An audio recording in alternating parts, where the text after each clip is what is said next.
Hello and welcome back. At some point you've probably heard someone mention Cricut, seen a project online, or maybe even walked past the machines in a store and wondered what exactly they do. And the more you look into it, the more it starts to feel like there's a lot to figure out. Never fear though, because today I'll be exploring Cricut and sharing everything you need to know before you buy one. In today's video, I plan to help beginners understand Cricut in a clear and practical way so that they can confidently decide if a Cricut machine is right for them and get started with ease. To begin, I'll talk about what Cricut is and what kinds of products they sell, in addition to the kinds of projects that you can create with them. Then I'll briefly introduce the associated software and provide some alternative machine options. Finally, I'll help you decide if you yourself should buy one or not. Without further ado, let's go. Cricut is a brand that specializes in CNC-like machines, which help turn digital designs into physical projects, though it can be more accurately defined as a consumer-grade craft plotter. Both CNC machines and craft plotters use computers to guide their movements, but CNC machines are utilized on industrial-scale materials that are thick, while plotters primarily handle thinner, more lightweight materials. In addition to these machines, they also have other craft-related products available. Alright, so you have the what covered, but how exactly do these machines work? While the full-on mechanics are a bit more technical than I'll get into, the black box method should work as a sufficient explainer. First comes your design. You spent however long thinking of the ins and outs and want to take it from that space in your mind or wherever you first made it into a tangible product. That begins with sending it to the Cricut software on a device, be it a laptop, phone, or tablet. Once it's received in its final form by the computer, it's then translated into instructions that are sent to the machine. From there, with some assistance from you, what you get is a product that now has the likeness of your design. That may be cuts, drawings, and more. As for what limitations there are on what you can make, those are established through the features that these machines offer. Note that while I will go over a whole list, what you'll soon discover is that not all machines have the same functionality, and thus some lack features that others have. Of course you can cut, but you may be delighted to know that the list doesn't stop there. You can also write and draw simply by attaching a pen, and with the use of specialized blades, you're also able to foil, score, engrave, deboss, and perforate. What this means is that the scope of projects, and thus the value that a Cricut machine can offer you, is much more than just cutting. Cricut sells 5 models of their main cutting machines, those being Joy, Joy Extra, Explorer, Maker, and Venture. I'll take some time to now briefly cover each one so that we understand their key differences. First up is the Cricut Joy, which is their smallest machine. This is a machine that's good for small and simple projects. Due to the smaller size, it can only handle thinner, lightweight materials that can fit within its small workable area. However, that size isn't all bad. The Joy is highly portable, which means that instead of having to lug a big machine, as is the case for the others, you have an easy to carry crafting tool. For features, you're able to cut, write, draw, foil, and score with this machine. Plus, the $99 price tag means that it won't break the bank. Next is the Joy Extra, which seems to be a fan favorite, and for good reason. The Joy Extra is slightly larger than the Joy, meaning that your project sizes can be a little bigger too. Plus, it has slightly faster cut speeds than its predecessor. With the Joy, the maximum cut width was 4.5 inches, while the Joy Extra has a maximum cut width of 8.5 inches. Both can still cut up to 4 feet for the length though. Despite being larger, it is still very much portable. One downside though is that while it can still cut, write, draw, and foil, you do lose out on the ability to score. All in all though, the Joy Extra, much like the Joy, manages to pack a nice amount of features into a machine that can accommodate travel while still handling your crafting needs. The Cricut Explorer is something of a big sister to the former machines. A larger size and power means that it can handle more kinds of materials. For reference, the Joy can handle about 75 plus, while the Explorer can tackle 100 plus. As for features, similar to the Joy, it can cut, write, draw, foil, and score. I'd say that the Explorer maintains the approachability that's found in the previous models while bringing in upgrades in things like project size and material thickness and compatibility. Because of those things, the Explorer is a nice mid-priced machine that is suitable for both those that are new to crafting as well as those who have experience. Something that I haven't mentioned yet is that of these models of machines, there are older as well as newer models. I myself have an Explorer 2, but the latest model is an Explorer 5. What you'll find is that oftentimes the core functionality remains, but newer models may also provide things like faster speeds and more material options. So do research carefully, but don't be afraid if you see an option for an older machine. With the Cricut Maker, we are entering new territory. In addition to being larger, unlike the previous machine, the Maker has all the features that we mentioned earlier available. Though do note that additional blades, like ones meant for perforation or engraving, aren't included. Due to the increased size and power, even more materials become compatible with the Maker, including those that are slightly thicker. This machine's good for people who run small businesses or avid crafters that are in need of the kind of power and versatility that this machine's going to provide.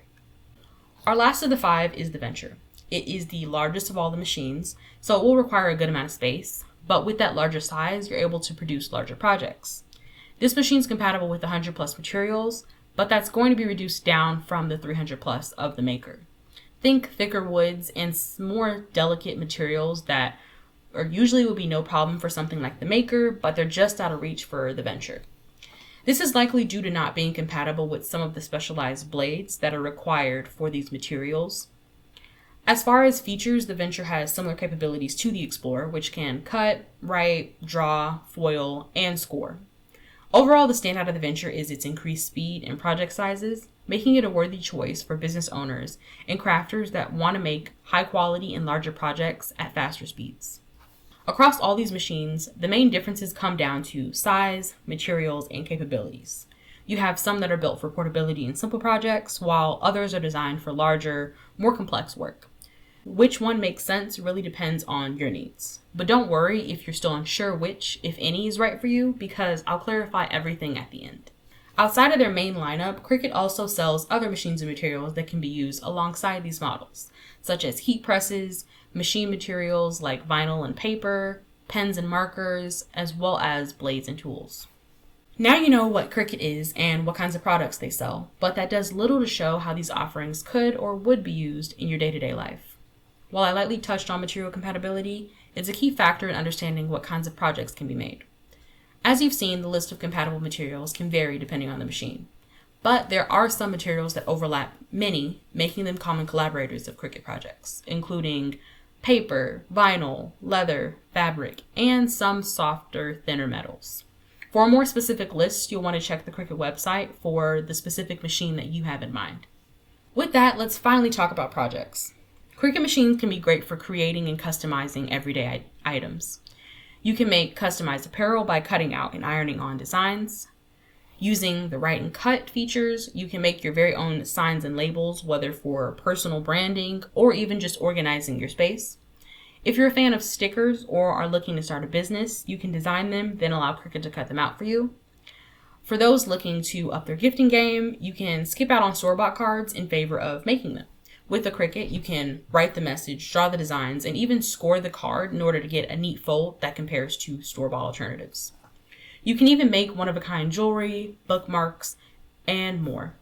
With just a single search for projects ideas online, what you'll see is that Cricut machines can create a wide array of things. Alongside the machine itself, there's also a software component that you'll be using for every project. To actually take your ideas from theoretical to physical, you use Cricut Design Space. This is the software that pairs with the machine to make things. Everything you make with the Cricut starts here, so getting comfortable with this part is important. To start, you'll either look through their catalog of projects to pick one, or go straight to designing or importing your own. Once you know what project you'll be making, you can then adjust the layout and overall design in the canvas space. Finally, when you're ready to make your project, you can set the proper settings and send it to the machine. In general, the software is free to use and download, but once inside, you'll start to notice that some premium features are blocked off. For one, when you're choosing elements and graphics for projects, you are limited. They do provide free ones and even allow you to filter and find them, but you'll notice that the amount is much smaller than what you'd get with a membership to Cricut Access, as they call it. I wouldn't worry about that too much, as you can still import a lot of your own stuff if you do need for your design. Additionally, certain design features like removing backgrounds are unavailable without a Cricut Access membership. Again, though, this is something that can be easily worked around.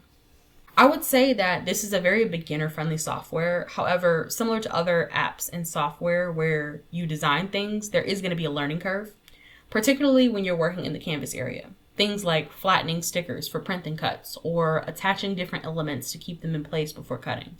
These might be intuitive for someone who is used to designing and crafting, but foreign if you are new to the scene. Overall, at first, it may feel uncomfortable, but after a few projects, you should feel right at home. When I give information, I like to provide all aspects of something. After all, you deserve to see a full picture before going out and possibly spending your hard-earned cash. So before I wrap up, I want to share some alternative brands and their competing machines. In this section, while I do my best to give a brief but thorough summary of each, I can't cover everything. So for the best and most detailed understanding of each machine, you want to do your own research before making any final decisions. And really that goes for everything that I've covered today. You're probably familiar with Brother in regards to other offerings like their printers or sewing machines, but they also sell cutting machines similar to Cricut. Machines of note are their SDX85 and SDX125. In the case of the former, it comes with similar accessories compared to Cricut machines and has an LCD screen as well as a scan and cut feature that allows you to go from design to cutting that much quicker. It operates with a free cloud-based software that is said to be equipped with lots of drawing and cutting options. Another competitor is Silhouette, which is a name that across these kinds of machines comes up often. Notable machines are their Portrait 3, Curio, and Cameo 4. The Cameo 4 functions as a digital cutter and can actually cut materials that are both thicker at 3mm and longer at 10 feet than Cricut's heavy hitter Maker. With that fact, it's not only stronger but cheaper. Even so, if you aren't very tech savvy, then you might struggle a bit with the software as it's known to have a steeper learning curve than Cricut Design Space. The final competitor I'll introduce is Sicer. Across many lists, both their Romeo and Juliet models come up. The Juliet is a digital cutter with an LCD display that's noted for being both quiet and fast. Additionally, it has the ability to cut without a mat, something only a few Cricut machines can do. Even with that, it does have fewer accessories, and if you look at it, it's actually a pricier alternative. Though I didn't get a chance to talk about it, I do want to provide an honorable mention for Xtool's M1 machine, which works kind of like double duty as it functions both as a digital cutter as well as a laser. So with all that in mind, the big question is whether a Cricut machine actually makes sense for you. All in all, you should consider one if you enjoy crafting and want a machine that expands the kind of projects you can make. You enjoy making personalized items, organizing your space, or creating custom gifts, if you're interested in selling products or starting a small business, or if you want a machine that can handle multiple types of projects all in one machine.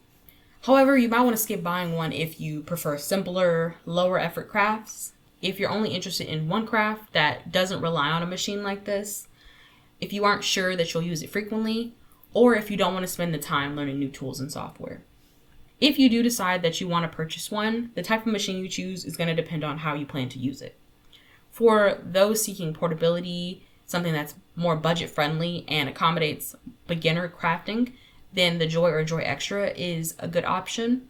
For those who want a machine that's versatile, grows with you, whether you're starting into, once you start taking on more advanced projects, then the Explorer is a good option. For those seeking a machine that's robust, feature-rich, and accommodates crafters of all levels, as well as small business owners, then look to the Maker. And if you want something that is robust, but larger, and so thus you have the space to accommodate it, and good for business owners that require high volume output, both in size and quantity, then you'll want to look at the Venture. At the end of the day, a Cricut machine is a tool that can be incredibly useful, but only if it aligns with what you actually want to make and how often that you plan to use it. Cricut as a whole offers a range of machines and tools that can support everything from simple projects to more advanced and even business level creations. Between the different machines, what you can make, and the software that ties it all together, there's a lot of flexibility depending on what you're looking for. The key difference is understanding how it fits into your own crafting style and how often you plan to use it. From there, deciding whether or not it's right for you becomes a lot more straightforward. Thank you so much for watching. If you enjoyed this video, then give it a like, and for videos similar to this, consider subscribing. I hope you have a wonderful day.